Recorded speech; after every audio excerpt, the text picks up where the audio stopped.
po, sa Dipolog School po, ito po yung order niyo sir. Iyan na lang natin yung by item. Dalawang MIG wire, 0.8. Ito po, 0.8. Dalawa.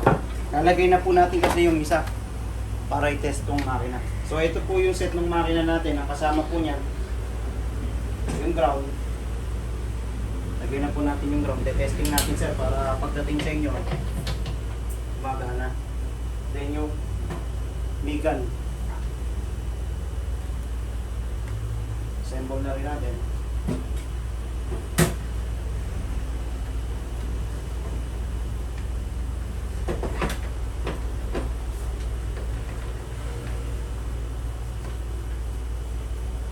Then set po tayo dito. Parameters natin set po ng MIG. Ayan, MIG. Nakaset po ng MIG. 2 step, 4 step. Ito po yung manual tsaka may automatic po yan. Mamaya po ipapakita yan sa actual testing. Then yung regulator po, nakakabit na po.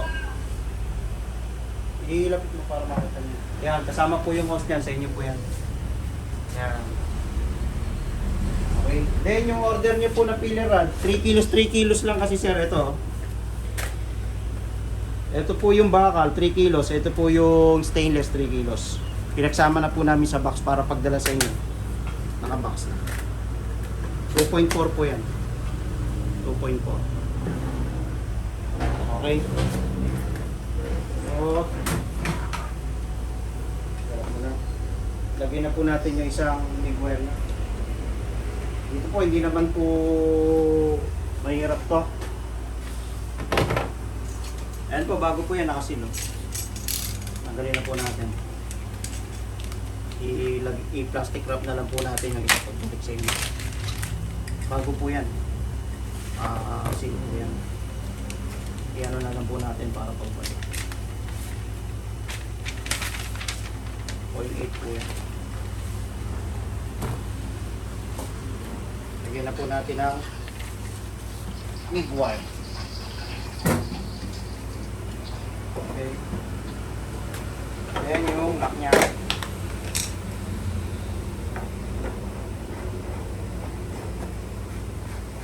Tamang tension lang po. Cutter.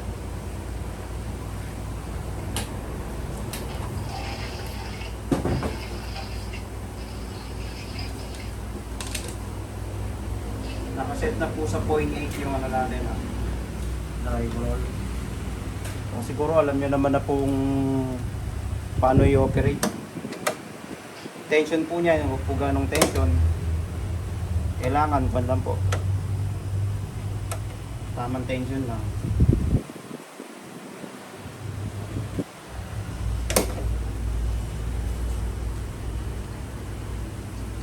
Tingnan po muna natin kung nakaset ng 0.8 yung drive roll natin. Kasi dalawa po yan, may 0.8 meron pong 1.0. Ayan, kailangan po kung gagamit kayo ng 0.8 dahil 0.8 yung wire nyo, 0.8 1.0 po yung isa, so set po nyo sa 0.8.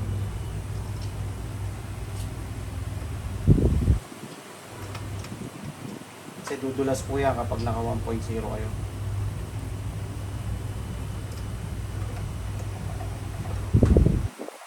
Balik mo lang po yung control and lock para once na nagpalit kayo ng MIG wire gusto nyo mag 1.0 pwede, yan na po. So power on natin, power on nasa likod po, braking switch yan nasa likod. On ko na po, taksa.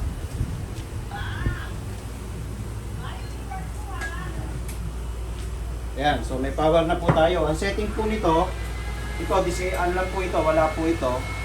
Saka itong dalawa na to. So, 0 lang po yan. Ito lang po dalawa.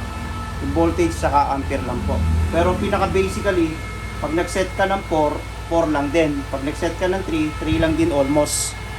So, depende pa rin sa gusto ng welder yan sa inyo po.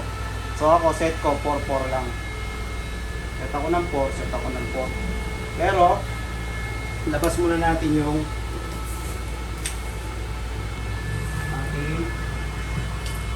wire.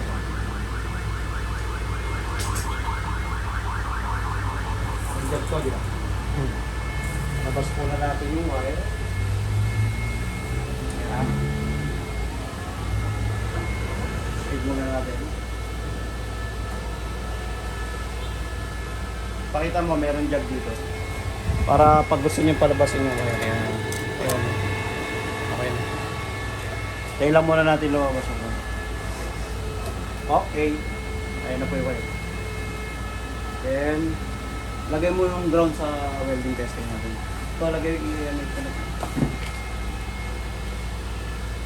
Ready na tayo sa taas. Ayan po, ito mismo yung papadala po natin sa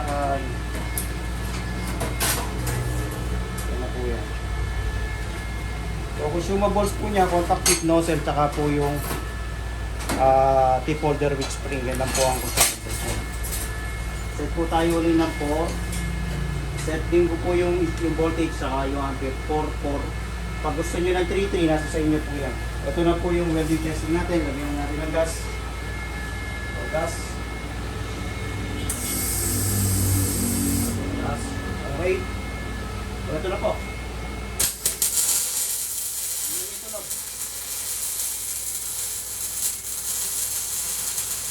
Kita nyo po yung tunog. Napakaganda. Ispat-ispat ko po ha.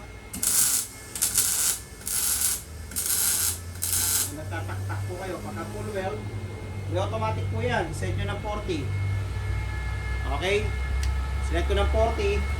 Pag nag-arc siya, bitawan nyo yung trigger. Pag nag-arc, bitawan yung trigger. Nakabitaw na ako. Sa nyo, automatic yan. Pag papatayin nyo, sa trigger lang. Yan po. Ganun lang po yung setting niya.